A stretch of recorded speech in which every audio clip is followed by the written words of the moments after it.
আল্লাহর এই ঈমান বৃদ্ধি করার জন্য, আল্লাহর কাছে দোয়া কবুলের জন্য সহজ আর সবচেয়ে মজার একটা কাজ আছে।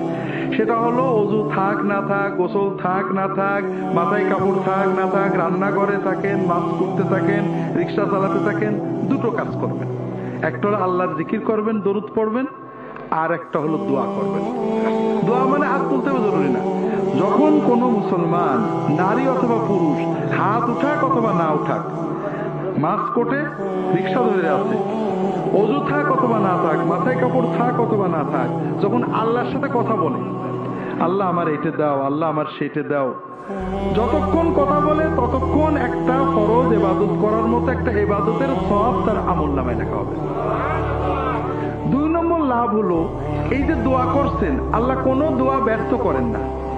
আপনি যা চাবেন, আল্লাহ এবারে ভর্তি পরীক্ষা দিছি, আল্লাহ এবার পরীক্ষা দেবো, আল্লাহ একটা চাকরি করছে, আল্লাহ আমার ছেলেটার এই অবস্থা এটা করে দেওয়া হইতে, আপনি আল্লাহর সাথে বিড়বিড় করে কথা বলছেন, মনে মনে কথা বলছেন। আল্লাহর কাছে যাই চাবেন, আল্লাহ সঙ্গে সঙ্গে দোয়াটা কবুল করে নেবেন। তবে আল্লাহ দেবেন 3 ভাবে, 1 ভাবে। হয় যেটা চাইছেন ওইটা দেবেন, নইলে আপনার একটা বিপদ কাটিয়ে দেবেন, নইলে আল্লাহ আখেরাতে জান্নাতে আপনার জন্য সওয়াব জমা করে রাখবেন, লস নেই।